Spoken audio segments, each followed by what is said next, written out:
It took me over 350 blown accounts to finally understand what I'm about to tell you. And before you click away thinking this is another motivational training video, let me be clear. These weren't demo accounts. These were I forgot my risk management accounts. These were real prop firm accounts, real evaluations, real resets, real money, real ego damage. I traded Forex, I traded futures, I traded options, I traded equities. I passed evaluations, I got funded, I lost accounts over and over and over. And here's the scary part. For a long time I thought that meant I was close. I thought if I can get funded, I must be doing something right. If I keep losing accounts, it's just a small mistake. If I just fix one more thing, it'll click. That belief cost me years and tens of thousands of dollars. But the truth is, if you're a funded trader who keeps losing accounts, you're not failing at trading. You're failing at who you believe you are in the market and in life. And once I realized that, everything changed. Please take a moment, subscribe, hit the like button, and I promise to deliver amazing content you've never seen anywhere else. Most traders think blown accounts are caused by a bad strategy. They're not. If strategy were the issue, you wouldn't be passing evaluations in the first place. Let that sink in. You already proved you can follow rules. You can size correctly. You can trade patiently. For a while. The problem starts after you get funded, because once real money starts entering the picture, your belief system enters the picture too. Here's what no one tells you about prop firms. The rules don't just expose bad traders. They expose unresolved psychology. And if you're watching this, there's a good chance you recognize this cycle. You get funded, you feel validated, your confidence spikes, then slowly you trade a little bigger, you hold a little longer, you bend rules just this once, not because you're reckless, but because your identity shifted. You stop trading like someone who protects capital and start trading like someone who needs to prove they belong. You believe validation is greater than discipline. That was my pattern for years. 3 years. Every blown account reinforced the same belief. I'm almost there. I know I can do this. I'm right there. I can figure this out. But almost is a dangerous place to live in trading. The first belief that destroyed my consistency was this: if I work harder, I'll become profitable. That belief sounds innocent. It sounds disciplined. It sounds respectable. It's also completely wrong, because trading doesn't reward effort. It rewards alignment. I would journal more. I would backtest more. I would watch more videos. I would trade more sessions. And every time I worked harder,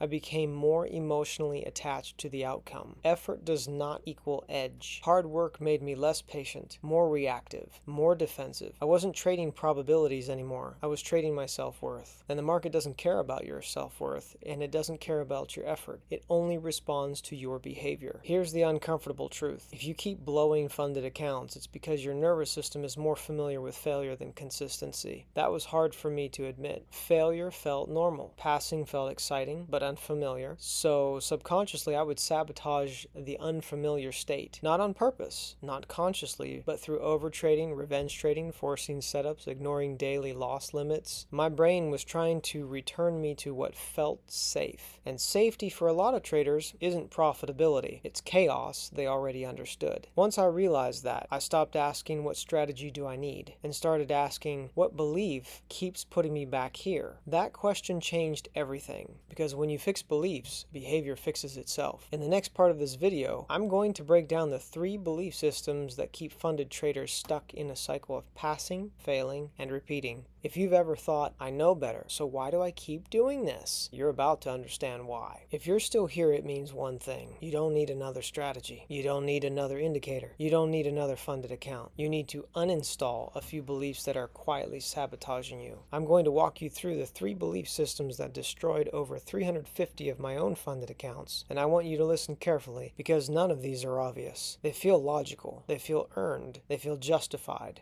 That's why they're dangerous. Belief number 1, confidence comes before consistency. The first belief that ruined my trading was this: once I feel confident, I'll trade consistently. This belief is everywhere. I hear it in trading discords, I hear it in podcasts, I hear it from gurus who survived volatility and rewrote history. But here's the truth: confidence does not create consistency. Consistency creates confidence. And if you reverse that order, you get emotional leverage. Here's how this belief played out for me. I'd pass an evaluation. I'd string together a few green days. Suddenly, I felt like, okay, I'm back. The confidence made me increase size too early, hold trades longer than planned, ignore exits because this one feels right. Not because I was reckless, because confidence made me identify as a person who wins instead of someone who follows rules. The market doesn't reward identity. It rewards behavior. If you ever said, I just need my confidence confidence back. What you're really saying is, I want permission to break structure. Here's the belief that fixed this. Confidence is a byproduct, not a requirement. I stopped asking how confident do I feel today and started asking, can I execute this rule perfectly, regardless of outcome? Confidence became irrelevant. Execution became everything. Belief number 2, good traders adapt in the moment. This belief sounds advanced. It sounds professional. It sounds like something an experienced trader would say. Good traders adapt. And yes, adaptation does matter. But here's the catch no one talks about. Reactive adaptation is just emotional decision making with better vocabulary. When I believe this, here's what adapting actually looked like. Moving stops because structure shifted. Adding size because momentum increased. Holding losers because context changed. I wasn't adapting. I was negotiating with risk. And every time you negotiate with risk, you lose authority over your system. Prop firms don't blow traders because of bad entries. They blow traders because traders reinterpret rules in real time. Here's what replaced that belief. Adaptation happens outside the session. Execution happens inside it. I adapted in journaling, review, and data, not during live trades. Live trading became boring, predictable, mechanical, and boring is where consistency lives. Belief number 3, one big win fixes everything. This one is subtle and lethal. I didn't consciously believe this, but my behavior did. Every time I was down an account, every time I was close to a max loss, every time I felt pressure, every time I wanted to win it back, there was this quiet thought underneath it all. If I can just get one solid win, I'm back. That belief is emotional debt. It turns trading into recovery, not execution. And recovery-based trading always ends the same way, because the market doesn't offer bailouts. It offers probabilities. And probabilities don't care how close you are to blowing an account. Recovery does not equal good trading. Here's what replaced it. There's no such thing as being back, only being aligned. No trade owed me anything. No account needed saving. Each trade stood alone. Once I removed urgency, risk fell into place naturally. Now this is the part that actually changed my results. Not overnight, not dramatically, but permanently. I stopped identifying as a trader. That sounds strange, so let me explain. When you identify as a trader, wins validate you, losses threaten you, break even feels pointless. Your self-worth gets tangled in outcomes, and once that happens, discipline becomes optional. So I changed the identity. I became a risk manager who places trades. Identity shift. That single shift rewired everything. A risk manager doesn't need excitement. They don't chase opportunity. They don't have to prove competence through size. They protect capital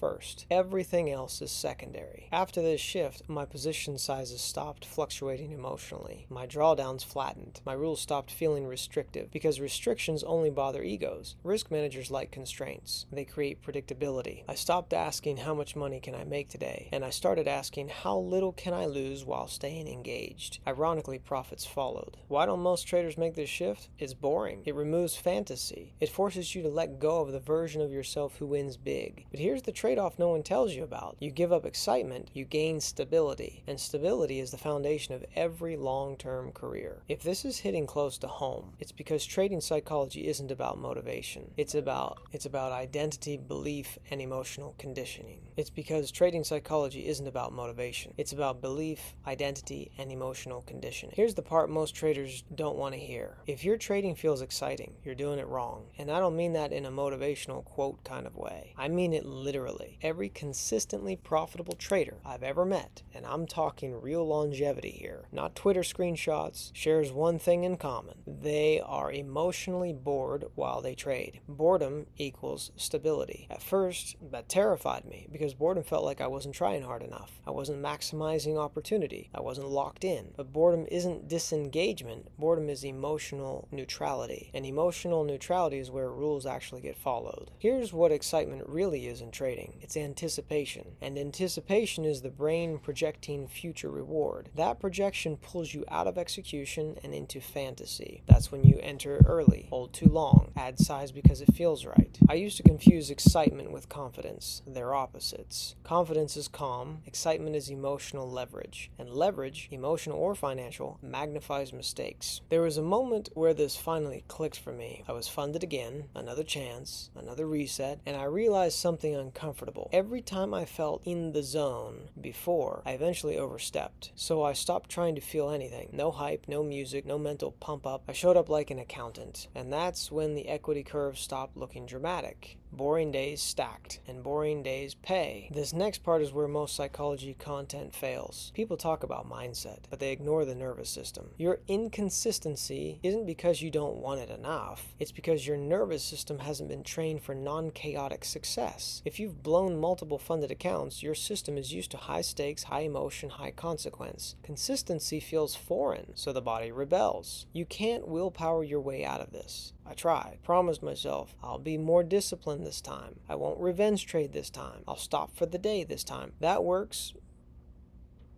until stress hits. Because under stress, the nervous system defaults to conditioning, not intention. Stress equals reversion. So instead of trying harder, I train differently. Here's the framework I wish someone gave me years ago. I stopped measuring progress by P&L, green days, winning streaks, and I started measuring success by rule adherence, emotional neutrality, consistent behavior. I rewarded myself for not trading. I reinforced stopping on time. I normalized flat days. That reconditioned my nervous system to associate safety with restraint, progress with patience, success with repetition, not with dopamine. Every trading day ended with 3 questions, not optional. Did I follow my rules exactly? Did I respect risk regardless of outcome? Did I stop when I said I would? If the answer was yes, yes, yes, the day was a success. It was a win. Even if I lost money, that's when everything stabilized. I didn't blow 350 accounts because I was dumb. I blew them because no one taught me this part. Everyone taught entries. No one taught identity.